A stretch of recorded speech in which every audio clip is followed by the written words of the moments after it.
एक दूसरा important demonstration आपके साथ डिस्कस करते हैं। देखिए, एक इनफाइनाइट लाइन चार्ज है, ठीक है, यानी एक लाइन पे यूनिफॉर्मली चार्ज डिस्ट्रीब्यूट कर दिया गया है, लैम्डा कूलम पर मीटर, ठीक है। उसी तरीके से एक दूसरा इनफाइनाइट लाइन चार्ज है, वो भी सेम ही प्लेन में है। देखिए इस तरह से ये और एक तीसरा, तीनों इनफाइनाइट लाइन चार्ज एक ही प्लेन में है ताकि एक ट्रायंगल बन सके, पी क्यू आर।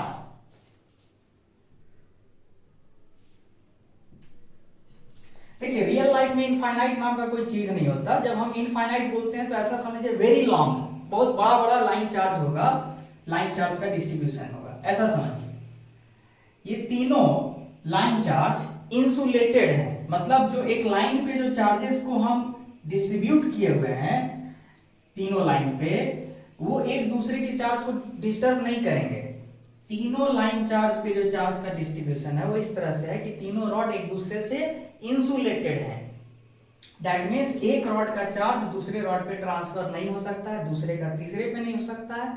इसलिए हम कहेंगे कि all the line charge distributions are insulated, ठीक है।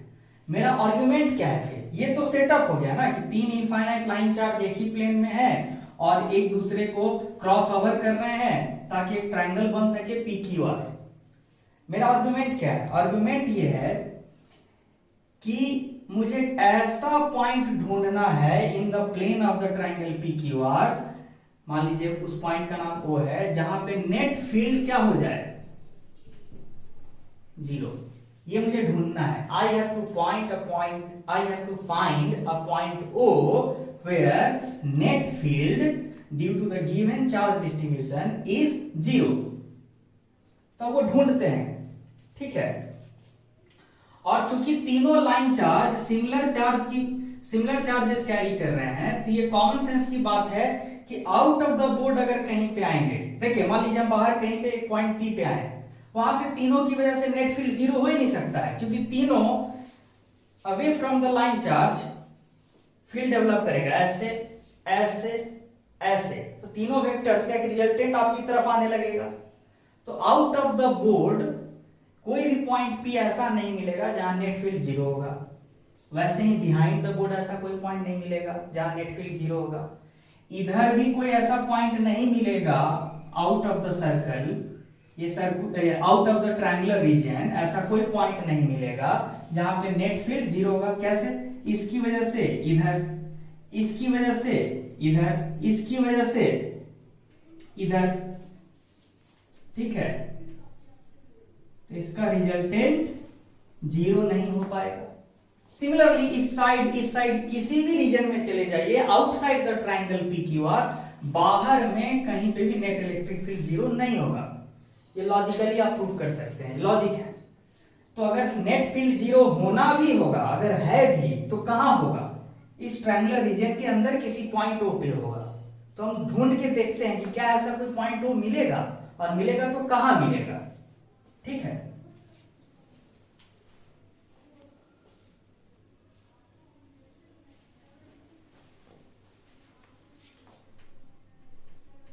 तो चलिए आगे बढ़ते हैं। सपोज कीजिए कि इस PQ लाइन चार्ज से R1 डिस्टेंस पे जाने पे एक पॉइंट O ऐसा मिला है जहां पे नेट फील्ड जीरो है। उसी तरीके से PR लाइन से R2 डिस्टेंस आने पे पॉइंट O मिल रहा है, और QR लाइन से R3 डिस्टेंस पे पॉइंट O मिल रहा है। यही वो हाइपोथेटिकल पॉइंट O है जहां पे हम अज्यूम किए हैं कि नेट फील्ड जीरो है। मुझे ये भी पता करना है कि सच में ऐसा पॉइंट मिल सकता है कि नहीं। तो सब कुछ अपने आप क्लियर हो जाएगा, आप सुनते रहिए, ठीक है। एक बात बताइए, PQ लाइन चार्ज की वजह से O पे फील्ड का डायरेक्शन किधर होगा? बताइए। ये AO लाइन के अलॉन्ग होगा ऐसे, इसको E1 वेक्टर नाम दे दीजिए। E1 फील्ड किसकी वजह से? PQ लाइन चार्ज की वजह से। सिमिलरली जो PR लाइन चार्ज है, मतलब पूरा एक्सटेंडेड लाइन, इसकी बात कर रहे हैं, इसकी वजह से यहां पे फील्ड क्या होगा? अलोंग OB होगा और इधर होगा, जिसको आप बोल दीजिए E2। Similarly QR infinite line charge की वजह से यहां पे फील्ड क्या होगा? इस पॉइंट को पहले बोलिए C, तो यहां होगा, कुछ नाम दे दीजिए E3। तो मुझे प्रूफ क्या करना है कि क्या ऐसा संभव है कि vector summation of E1, E2 और E3 मिलके नेट रिजल्टेंट 0 दे दे? वेक्टर सम करके E1, E2, E3 का रिजल्टेंट क्या आना चाहिए? O पे 0। ये ढूंढ रहे हैं कि आएगा कि नहीं, कोई एक ऐसा पॉइंट है जहां पे आएगा, ये ढूंढ रहे हैं। ठीक है, चलिए आगे बढ़ रहे हैं, इस पॉइंट को कंटिन्यू करते हैं। अब ध्यान दीजिए कि अगर मैं ये E1, E2, E3 वाला ये जो सेट है वेक्टर्स का, इसको मैं 90 डिग्री से घुमा देता हूं। ध्यान देते रहिएगा, ये जो E1, E2, E3 जो सेट ऑफ वेक्टर्स है, इसको 90 डिग्री से घुमा देता हूं। आप बोलिएगा सर इसका लॉजिक देखिए, E2 PR के परपेंडिकुलर है, E1 PQ के परपेंडिकुलर है। तो जब मैं 90 डिग्री से घुमा रहा हूं ना इस सेट को, तो होगा क्या? सिर्फ सो देखिए, E2 90 डिग्री से घूम के किस सेंस में मैं घुमा रहा हूं? किस सेंस में? ये एंटी क्लॉकवाइज सेंस है। तो जैसे ही एंटी क्लॉकवाइज सेंस में मैं घुमा दूं 90 डिग्री से इस सेट ऑफ वेक्टर को, तो E2 अलाइन हो जाएगा PR के अलॉन्ग। ये E2 जब 90 डिग्री से घूम जाएगा, देखिए E2 जब 90 डिग्री से घूमेगा तो OB भी 90 डिग्री से घूमेगा ना, तो मतलब ये E2 वेक्टर PR के अलॉन्ग अलाइन हो जाएगा। अच्छा, जैसे ही फिर E1 को भी 90 डिग्री से घुमाएं, क्योंकि तीनों को आप घुमाएं 90 से, तो तब क्या हो जाएगा? E1 जैसे ही 90 डिग्री घूमेगा तो वो PQ के अलॉन्ग अलाइन हो जाएगा, क्योंकि E1 परपेंडिकुलर है PQ से। तो E1 को 90 डिग्री से घुमाएगा तो PQ के अलॉन्ग अलाइन हो जाएगा। शॉर्ट में कहानी वही होगा, किसके साथ? E3 के साथ। E3 परपेंडिकुलर है QR से, तो इसको 90 डिग्री घुमाएगा तो E3 अलाइन हो जाएगा QR के साथ। तो मतलब इस तीनों सेट को आप सिंपली क्या कर रहे हैं? घुमा रहे हैं। ठीक है, अब देखिए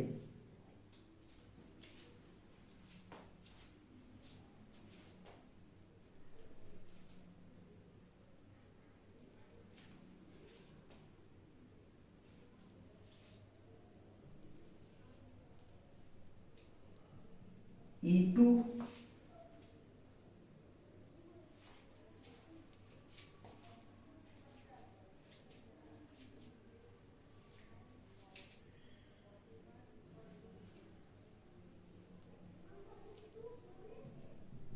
E1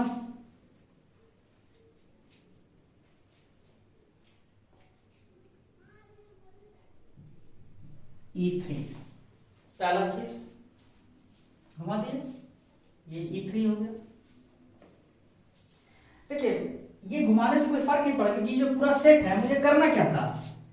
बहुत लोग के मन में डाउट हुआ कि सर ने घुमाया क्यों? देखिए घुमाने से कोई फर्क नहीं पड़ा। अगर ये तीन वेक्टर हैं, अगर ये तीन वेक्टर हैं, ये E1 है, ये E2 है, ये E3 है, ये तीनों का अगर वेक्टर समेशन नल है, तो इसका ओरिएंटेशन हम अगर पूरा सेट को अगर किसी एंगल से घुमा दें, मान लीजिए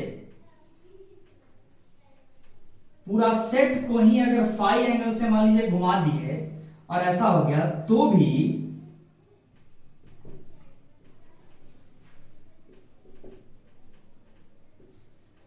ट्रायंगल लॉ से तो ये अभी तीनों वेक्टर का समेशन क्या रहना चाहिए?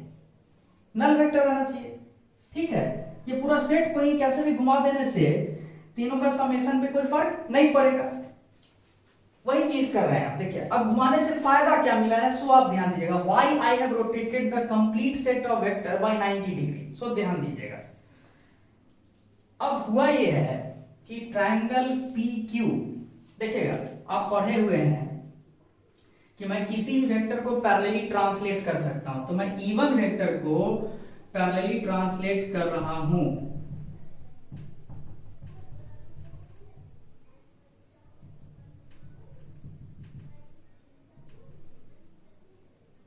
ठीक है,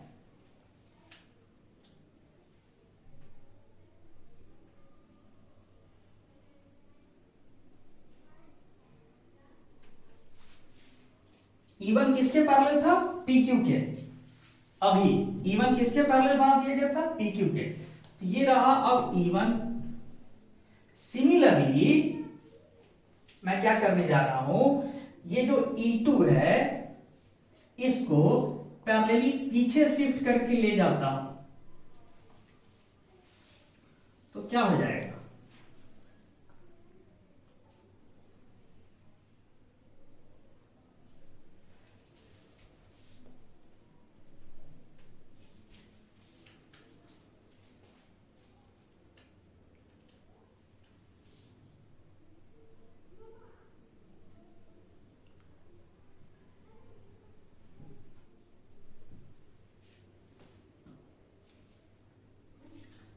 और आप जानते हैं कि अगर सच में E1 vector plus E2 vector plus E3 vector null vector हो रहा है, यही हम चाहते थे ना। मेरा डिजायर्ड ये जो पॉइंट O है वो कैसा पॉइंट है जहां पे नेट इलेक्ट्रिक फील्ड का समेशन क्या आना चाहिए? Null vector. तो अगर नल वेक्टर आता है तीन वेक्टर का समेशन, तो तीनों वेक्टर के को एक ट्राइंगल पे लाई करना चाहिए। और किस तरह से? एक दूसरे को क्लोज लूप बनाना चाहिए। अगर ये E3 है, ये E1 है, तो E2 कैसा होना चाहिए? ये E2 ऐसा होना चाहिए, एक के हेड पे दूसरे का टेल होना चाहिए, दूसरे के हेड में तीसरे का टेल होना चाहिए। अगर इस तरह से सेट बन जाए तीन वेक्टर का, तो पक्का तीनों वेक्टर का समेशन क्या आएगा? नल वेक्टर आएगा। तो हम क्या किए हैं? E2 को ऊपर शिफ्ट किए। अब ये एक 3 सेट ऑफ वेक्टर्स इस तरह से रीअरेंज हो गया है। ध्यान दीजिए, मतलब मैं इसको हटा सकता हूं। तो ये क्या चीज है? ये डिजायर्ड सिचुएशन है जो हम ढूंढ रहे हैं कि ऐसा हो। हम चाहते हैं ऐसा हो कि एक के टिप पे ऐसा हो जाए। ठीक है, ताकि नेट समेशन वेक्टर्स का क्या होगा? गौर कीजिए, नल आएगा। ट्रायंगल लॉ से E3 वेक्टर, ट्रायंगल लॉ से E3 वेक्टर और E1 वेक्टर मिलके क्या देता? ये वाला वेक्टर देता। ये और ये मिलके ये देता। लेकिन ये वेक्टर और उल्टे डायरेक्शन में E2 वेक्टर दोनों मिलके क्या हो जाएगा? Cancel out. मतलब तीनों वेक्टर मिलके क्या हो रहा है एक्चुअल में? Cancel out. तो हम यही चाह रहे हैं। तो अब देखते हैं अब कैसे ढूंढा जाए इस पॉइंट O को। देखिए, ये जो E1 वेक्टर था ये PQ के पैरेलल था, याद कीजिए। ये जो E2 है ये PR के पैरेलल था और QR के पैरेलल E3 था। ठीक है,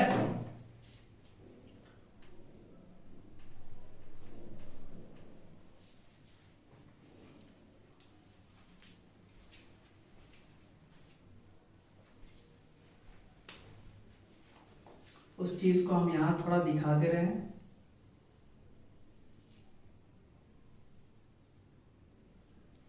P Q R। अब देखिए, PQ parallel to E1, QR parallel to E3, PR parallel to E2। Similar triangle, ये दोनों सिमिलर ट्रायंगल हो गया ना। तो याद कीजिए, सिमिलर ट्रायंगल में आप क्या पढ़े थे? लेटर से PQ का लेंथ है A, QR का लेंथ है B और PR का लेंथ है C। ट्रायंगल के साइड्स का लेंथ हम बता रहे हैं, PQA, PRC, QRB। तो और इस वेक्टर का लेंथ है E1, इस वेक्टर का लेंथ है E3, इस वेक्टर का लेंथ है E2। तब क्या होगा? सिमिलर ट्रायंगल है ना, तो पक्का क्या होना चाहिए? E1 by A should be equal to E2 by C should be equal to E3 by B। अब वक्त आ गया है E1 E2 E3 का वैल्यू रखने का। याद कीजिए E1 इस इनफाइनाइट लाइन PQ की वजह से O पे फील्ड है, तो फील्ड तो हम निकाल चुके हैं। O की दूरी R1 है PQ से, तो E1 का वैल्यू क्या हो जाएगा 2k लैम्डा बाई R1 और divided by A should be equal to 2k lambda by R2 E2 के लिए R2 divided by C should be equal to 2k lambda by R3 divided by B। ये होना चाहिए। अगर ऐसा हो जाए तो पक्का अंदर में वो पॉइंट मिल जाएगा जहां पे नेट फील्ड 0 है। अब देखिए यहां से क्या निकल के आया, this implies that 2k lambda ये सब तो कट गया, क्या निकल के आया कि 1 by AR1 is equal to 1 by CR2 is equal to 1 by BR3। this implies that AR1 बराबर BR3 बराबर CR2 होना चाहिए। मतलब ये वो कंडीशन है जो अगर सेटिस्फाई हो जाए, ये कंडीशन अगर सेटिस्फाई हो जाए एक पॉइंट O के लिए, तो पक्का इस पॉइंट O पे नेट फील्ड 0 होगा। यही ढूंढना है। अच्छा, इस चीज को देख के हम कैसे लोकेट कर पाएंगे, ये जो रिजल्ट आया है इसको देख के हम कैसे लोकेट कर पाएंगे उस पॉइंट O को जिसको ढूंढ रहे हैं। देखिए यही बहुत इंपॉर्टेंट पॉइंट है, इस पे आप ध्यान दीजिएगा।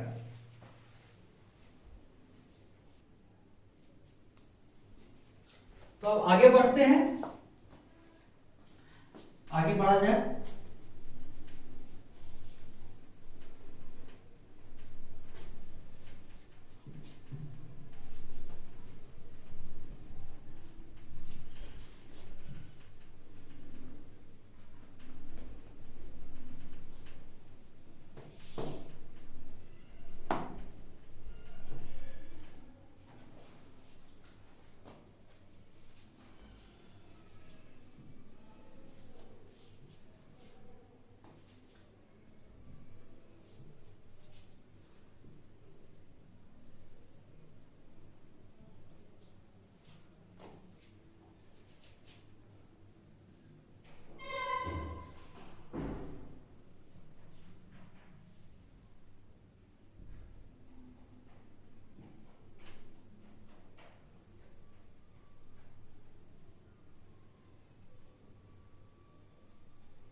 अब देखिए जो कंडीशन आया है उस पर ध्यान दीजिए।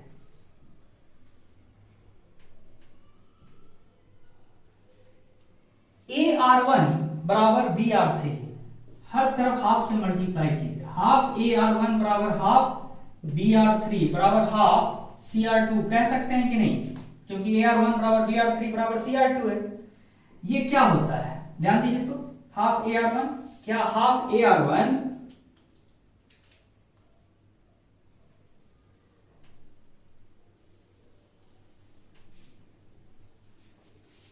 ये क्या है, ये हाफ AR1 क्या ये एरिया ऑफ ट्रायंगल POQ है कि नहीं, POQ यही ना, ये हाफ हाफ इंटू ए क्या होता है बेस R1 क्या होता है height, half into base into height, तो एरिया ऑफ ट्रायंगल POQ है।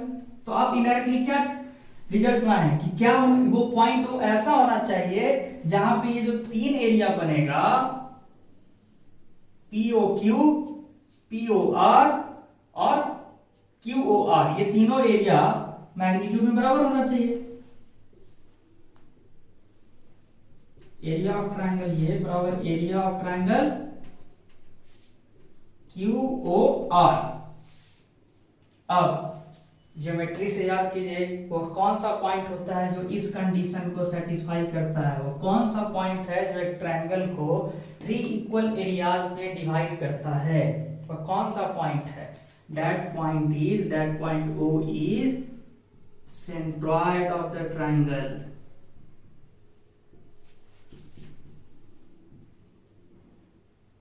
P Q are.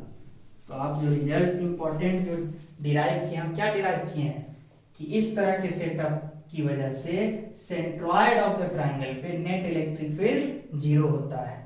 यही चीज हम प्रूव करना चाह रहे थे। Thank you.